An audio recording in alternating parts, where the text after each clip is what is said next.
vous remercie tous d'être présents aujourd'hui pour cette conférence sur l'information. Information qui, bien qu'on pense parfois qu'elle soit facile à trouver, présente pas mal de difficultés non seulement à être comprise, et puis trouver la bonne information, c'est pas toujours simple. Alors, comment faire un choix? Il faut d'abord s'informer sur soi-même, se connaître soi-même, ses motivations, ses centres d'intérêt, mais aussi les compétences qu'on aime mettre à profit, quelle est notre méthode de travail, les attentes professionnelles et les ambitions. Tout ça va évidemment compter pour commencer le processus de choix d'études. S'informer, c'est évidemment s'informer sur les études, les programmes de cours, les prérequis, etc.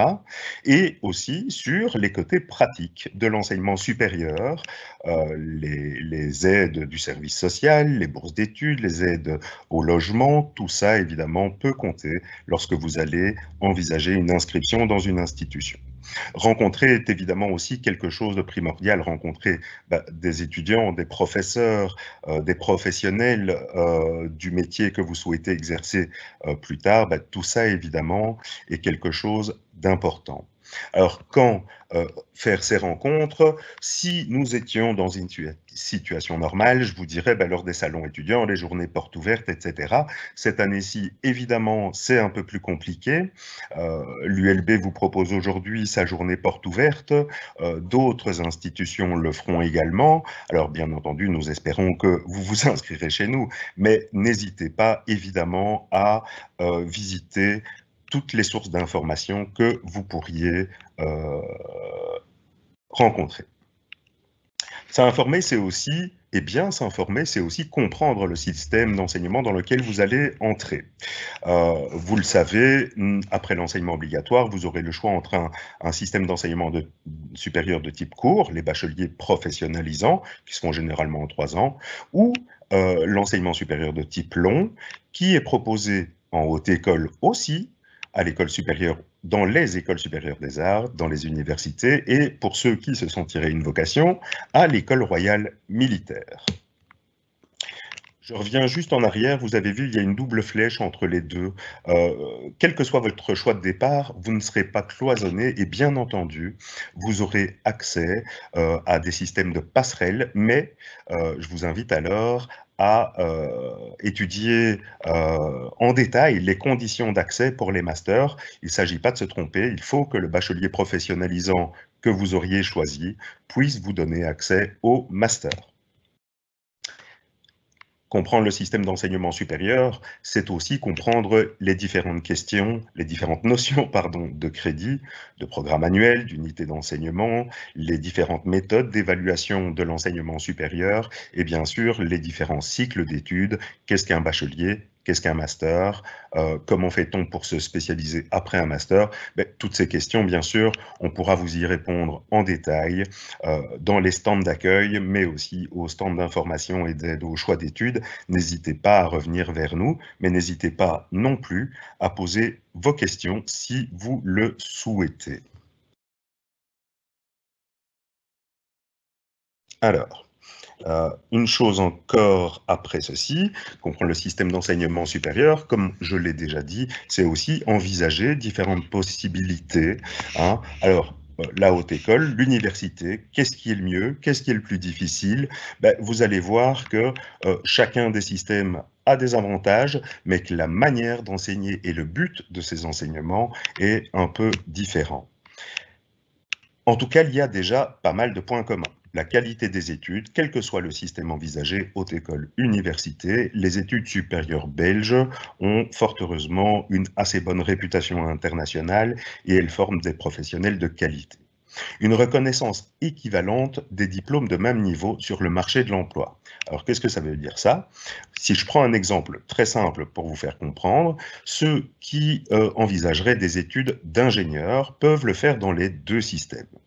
Ces études se mènent dans les deux systèmes en 5 ans. En haute école, on va parler d'ingénieur industriel. À l'université, on va parler d'ingénieur civil. Mais les deux sont ingénieurs. Et donc, effectivement, ils ont accès aux mêmes emplois puisqu'ils ont chacun un diplôme d'ingénieur. Vous allez me dire, mais alors, quelle est la différence? Généralement, on va, si je prends un raccourci, on va plutôt considérer les ingénieurs issus des hautes écoles comme des ingénieurs de production, donc des professionnels qui auront un côté opérationnel important. À l'université, les ingénieurs civils vont plutôt être des ingénieurs que je vais appeler de conception, qui seront peut-être un peu plus en bureau d'études. Alors vous avez entendu, j'ai dit un peu plus, parce qu'il n'y a pas de division stricte entre les deux, évidemment. Les uns sont un peu plus formés pour le côté opérationnel, pratique, les autres pour un côté peut-être un peu plus théorisant, un peu plus conceptuel. Mais bien sûr, les uns et les autres peuvent exercer, en tout cas, sur des zones communes. Le taux de réussite n'est pas forcément plus élevé en haute école. Des études qui s'étalent sur plusieurs années nous montrent qu'en réalité, le taux de réussite est à peine meilleur en haute école, et donc non, la haute école n'est pas plus facile que l'université. Quelques caractéristiques, évidemment, des hautes écoles et des universités. En haute école, l'environnement est plus professionnel. On va vous apprendre à exercer un métier plus ciblé. Si je reviens à mon ingénieur industriel, il va être plutôt opérationnel, étudier une chaîne de métier, une chaîne de production, pardon, essayer de la perfectionner, la rendre plus performante, etc. En université, effectivement, on va essayer d'associer la théorie et la pratique. Il n'y a plus vraiment de filière d'études purement théorique à l'université, évidemment. Apprendre à apprendre, c'est-à-dire vous donner toute l'autonomie nécessaire pour que vous puissiez continuer à rester un professionnel performant tout au long de votre carrière professionnelle, un environnement de recherche. Chaque professeur est effectivement un chercheur qui va vous faire profiter directement dans ses cours des nouvelles avancées dans la matière enseignée. Je viens de parler de recherche, ben oui, en haute école aussi, on fait de la recherche, mais une recherche qui sera plus appliquée, qui aura une vocation plus industrielle, si j'ose dire, et on parle aussi de recherche-action, pensez par exemple aux filières de master en ingénierie sociale. La recherche à l'université, eh bien, on initie nos étudiants à la recherche, notamment par le mémoire de fin d'études, mais aussi par tous les travaux de recherche qui commencent dès la première année du bachelier. Développer sa créativité, construire la connaissance, bien évidemment. Je vous l'ai dit, en haute école, l'aspect pratique est mis en avant. Il est surtout mis en avant beaucoup plus tôt. Des stages dans toutes les formations, on verra qu'à l'université, c'est pratiquement le cas aussi. Simplement, ces stages commencent dans certaines filières dès la première année d'études de bachelier professionnalisant en haute école.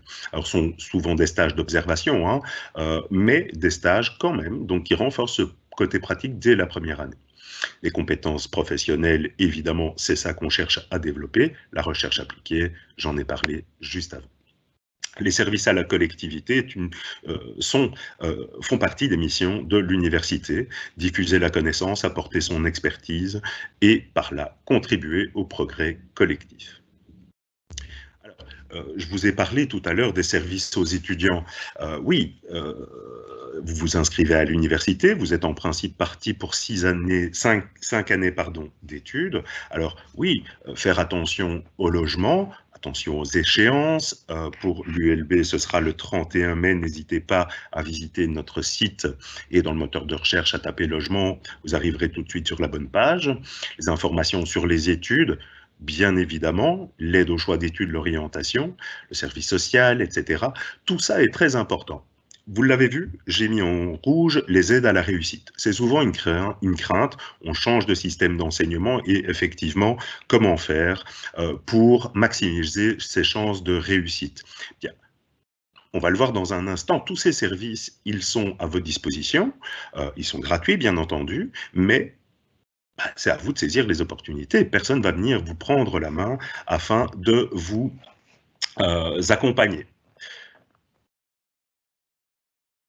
Alors, Les aides à la réussite, je l'ai mis en rouge parce que c'est un point souvent qui tracasse un peu plus les cinquièmes, les rétos.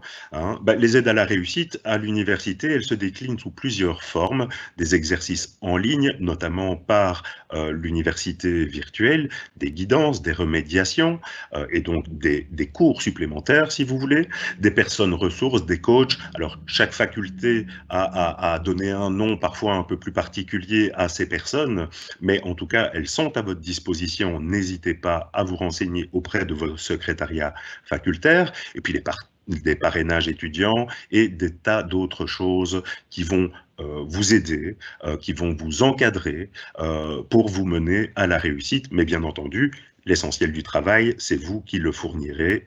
Là encore, tout ça, c'est gratuit, c'est à votre disposition, mais c'est à vous de faire les démarches pour demander un coup de main, pour demander des exercices supplémentaires.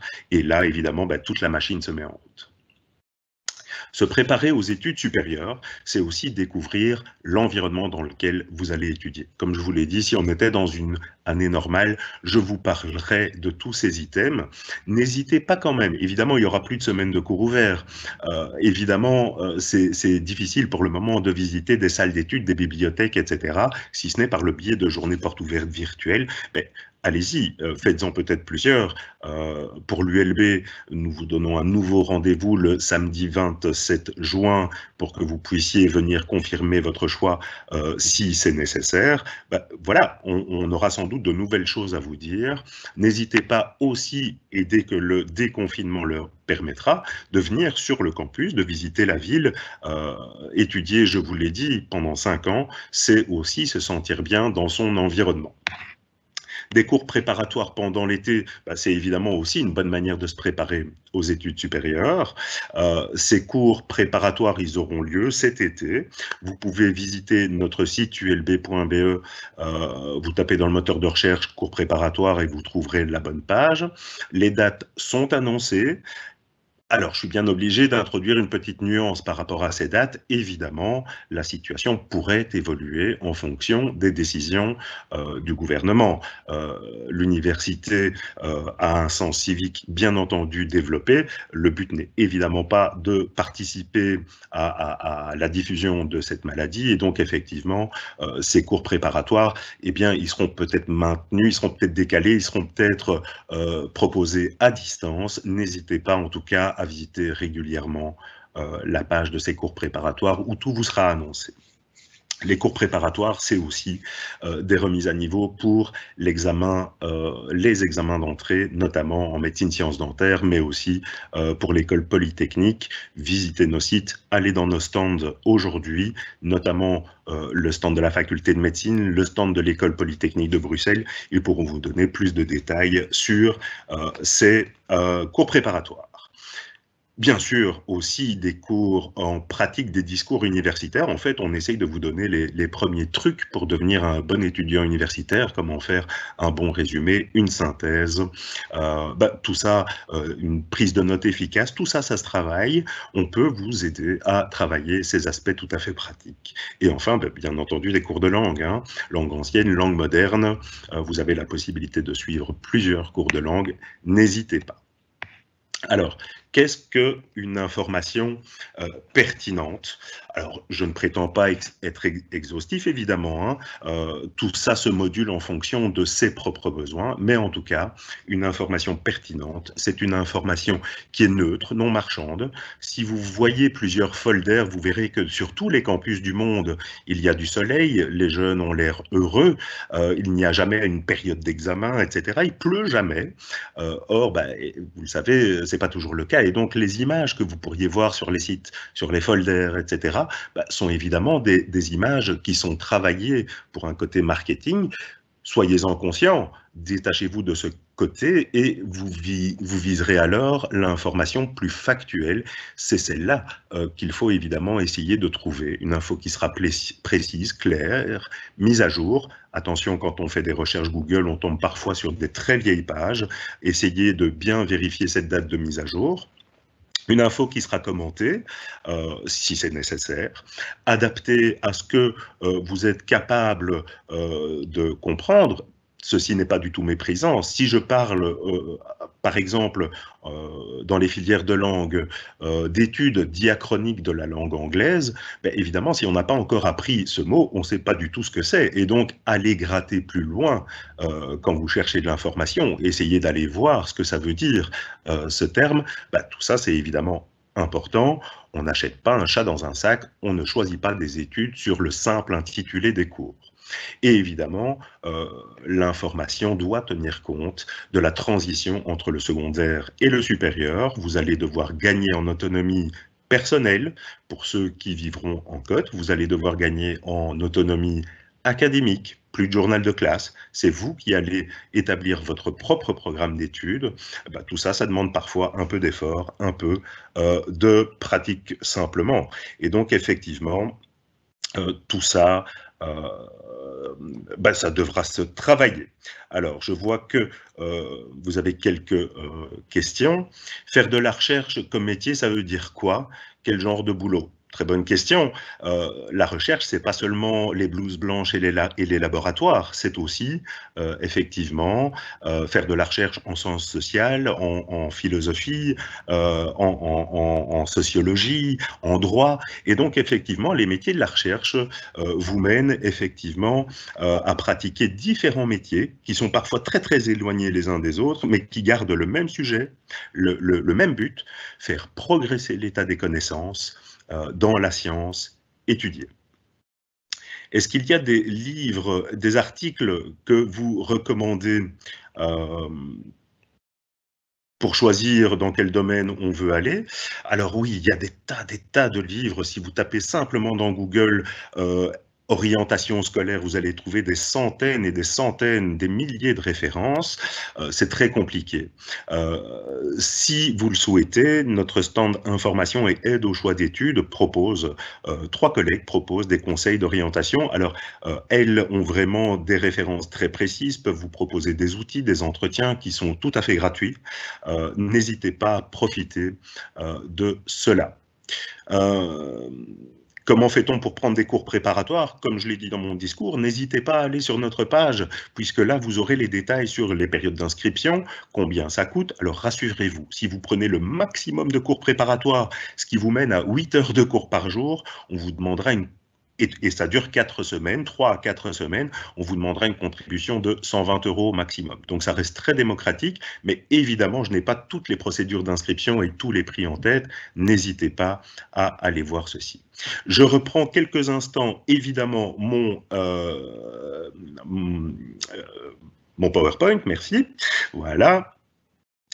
Pour passer à ceci, toujours, quand je vous disais rencontrer, je l'ai déjà dit précédemment, hein, des professeurs des filières envisagées, vous imaginez bien que les professeurs et les étudiants n'ont pas forcément la même manière d'envisager les choses. Le professeur va vous donner des informations sur sa méthode pédagogique, sur ce qu'il attend de vous, sur son niveau d'exigence, sur la manière de vous évaluer, est-ce que ce sera un examen oral, un questionnaire choix multiple, un examen à questions ouvertes, etc. Donc il y a un tas de possibilités et aussi des mélanges, hein. Vous pourriez très bien avoir 2 questions ouvertes plus un questionnaire à choix multiples, c'est tout à fait possible, une partie orale, une partie écrite.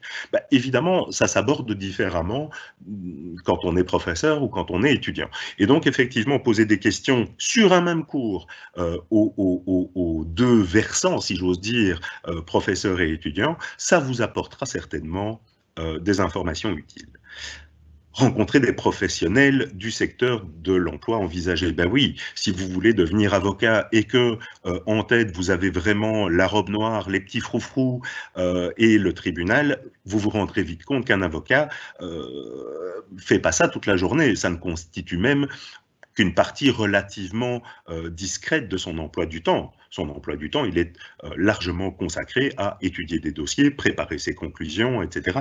Et donc, l'image qu'on peut avoir d'une profession, elle est souvent partiellement juste, mais il faut quand même essayer de la rendre plus terre à terre, et pour ça, rencontrer un professionnel et lui demander, tiens, comment ça se passe une journée de travail d'un avocat d'un médecin, d'un sociologue, etc., c'est sans doute une des meilleures façons d'avoir des infos tout à fait pratiques sur le métier envisagé.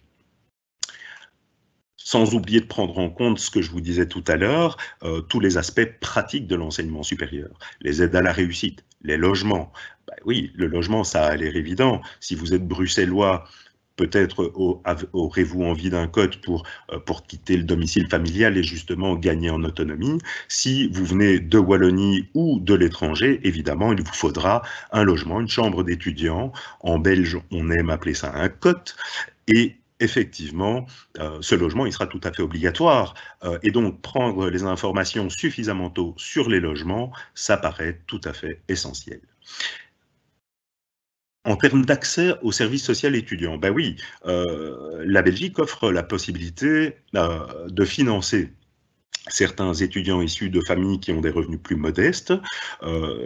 N'en ayez pas honte, n'ayez pas peur de demander. Tout ça se fait en toute discrétion par des assistants sociaux qui sont bien entendu tenus au secret professionnel. Et donc, effectivement, sans que tout le monde ait besoin de le savoir, ce coup de main, il est parfois très utile. J'ai vu des étudiants qui parfois devaient travailler à mi-temps, voire plus. Ben, évidemment, le temps qu'ils passent à leur travail, et même si c'est tout à fait louable, le temps qu'ils passent à leur travail n'est pas consacré à aller au cours ou à étudier. C'est donc une difficulté supplémentaire si vous ne faites pas accès à ce service alors que vous pourriez obtenir une aide. L'offre de loisirs, évidemment, le sport, la culture, etc. 5 ans d'études, c'est long. Il ne s'agit pas de passer constamment son temps le nez dans les bouquins. Vous aurez besoin de vous aérer le corps, l'esprit, et donc profiter aussi de la vie à Bruxelles, de la vie à l'université. Mais effectivement, en dehors des cours, il y a aussi une vie. Alors, je vous laisse ma dia finale quelques instants puisque j'y ai inséré des liens pour le stand d'information générale auquel j'ai oublié de mettre un guillemet, mais aussi le stand d'information et d'aide au choix d'études. N'hésitez pas à les visiter. Je reprends quelques instants puisqu'il me reste quelques minutes le fil de vos questions. Puisque vous me faites le plaisir de m'en poser quelques-unes. Faire de la recherche, j'y ai répondu. Voilà. Comment être sûr d'avoir choisi notre bonne option? Excellente question.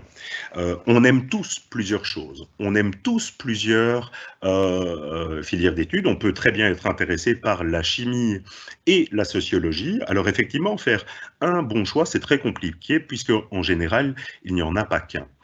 Sauf dans de très rares cas, l'aspect vocationnel, bien sûr, peut exister. Hein. On veut être médecin pour aider les gens, pour les soigner, etc.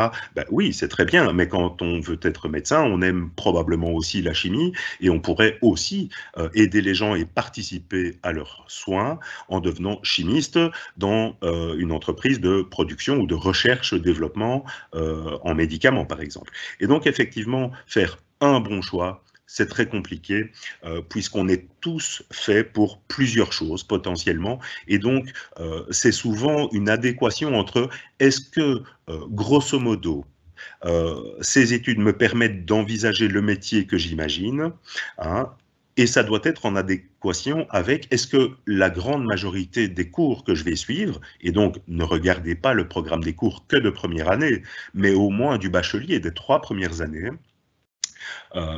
effectivement, pour voir si l'ensemble des cours peut vous plaire. Voilà. Je vois une autre question. Pensez-vous une bonne idée d'aller à l'université et en haute école? Aurais-je plus de chances pour trouver un travail par la suite? Alors, que ce soit la haute école ou l'université, des études tout à fait récentes nous montrent que même dans les filières qui sont soi-disant les moins performantes en termes de pénétration du marché de l'emploi, si je donne 2 exemples, ils ne vont pas être contents, mais philosophie ou anthropologie, ces études nous montrent que plus de 80% des étudiants diplômés trouvent un travail dans l'année de leur diplomation. Alors oui, parfois, certains étudiants en polytechnique ou en ingénieur de gestion signent un contrat de travail en 5e année alors qu'ils n'ont pas encore obtenu leur diplôme final. Et puis certains vont attendre quelques semaines, quelques mois pour obtenir une proposition d'emploi. Oui, mais vous avouerez quand même que plus de 80% qui trouvent un travail dans l'année, c'est quand même un fameux vaccin contre le chômage. Alors, je pourrais probablement pas répondre évidemment à toutes vos questions, hein. Elles commencent à être évidemment très nombreuses et c'est vraiment très sympa. Voilà. Est-ce qu'il y a la possibilité de faire un double bac à l'ULB? Oui, c'est possible. C'est possible, donc rien n'empêche une double inscription, hein. Vous irez ensuite au stand d'inscription pour savoir comment ça se passe, mais moi, mon boulot, c'est quand même de vous mettre en garde sur la difficulté que ça représente. Et réussir une première année d'études supérieures, c'est déjà assez compliqué, ça demande beaucoup d'adaptation les premiers mois, ça demande un travail conséquent. Se mettre sur le dos 2 filières d'études, imaginez les conflits que vous allez avoir, les conflits d'horaires de cours. Inévitablement, des cours se dérouleront en même temps. Inévitablement, des examens se dérouleront en même temps. Je pense que pour la première année, une seule inscription est déjà un défi suffisant. Alors, est-ce que je peux expliquer le système de crédit? Oui, certainement.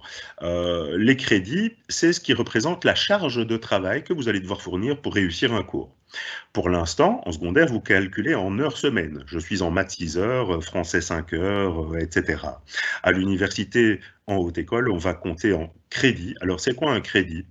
Un crédit, ça représente effectivement cette charge de travail et un crédit, on a estimé par défaut que un crédit était égal à 30 heures de travail. 30 heures de travail, ça ne veut pas dire 30 heures de cours. Dans le crédit, dans la charge de travail, on compte aussi toute la partie études, recherche en bibliothèque, tout ce que vous allez devoir fournir comme travail et qui n'est pas mesurable par le professeur. Et donc, effectivement, quand vous avez un cours à 5 crédits, ben, vous savez que vous avez 150 heures de travail à fournir pour espérer réussir le cours. Alors, bien entendu, c'est une moyenne, hein. Certains auront besoin de 100 heures de cours, d'autres auront besoin de 200, mais effectivement, c'est une manière qui vous permet aussi de comparer, c'est un critère pardon, qui vous permet de comparer les programmes de cours.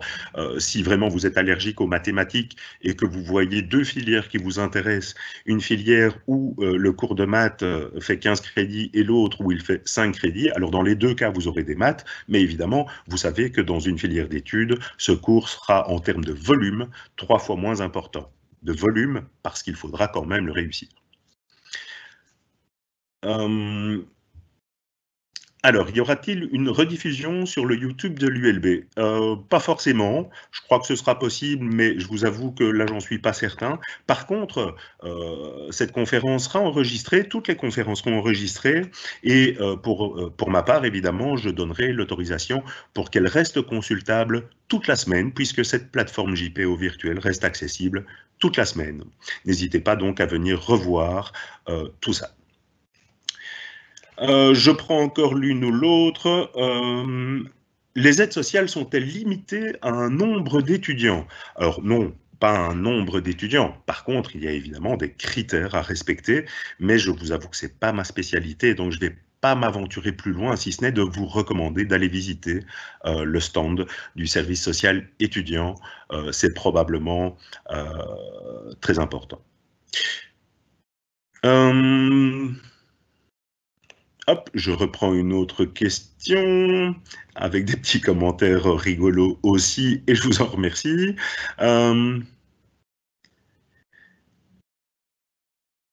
Voilà, je vois quelqu'un qui vient d'Abu Dhabi qui aura un bac français et qui s'est déjà inscrite en droit. Bah, félicitations. J'espère que vous pourrez profiter des différents conseils sur l'aide au choix d'études, sur les logements, etc. C'est maintenant que ça se passe et donc n'hésitez pas à aller voir tout ça de manière plus détaillée sur nos différents stands. Il y a beaucoup d'étudiants internationaux sur le campus. Oui, on a plus de 120 nationalités représentées. D'abord parce que j'ai quand même le plaisir de travailler dans une très bonne université qui généralement est classée dans les 200 premières universités du monde. Alors être dans les 200 premières sur quelques dizaines de milliers d'universités, ben, ça fait quand même plaisir. Donc plus de 120 nationalités représentées, et des cours en anglais existent-ils? Bien entendu. Alors, pas complètement. La loi nous impose pour le bachelier une majorité de cours en français, et des cours d'anglais. Par contre, à partir de la deuxième, mais surtout la troisième année, vous aurez des cours dans certaines filières, pas dans toutes, en anglais. Certains masters sont même euh, des programmes qui sont complètement proposés en anglais, dans plusieurs domaines, hein, en géographie, dans l'économie bien entendu, enfin plusieurs filières dans les sciences, plusieurs filières de master sont proposées totalement en anglais. Il faudra attendre un peu d'être en master. Je regarde l'heure, il est 15 heures, je dois vous quitter, n'hésitez pas à revenir. Je vous remercie.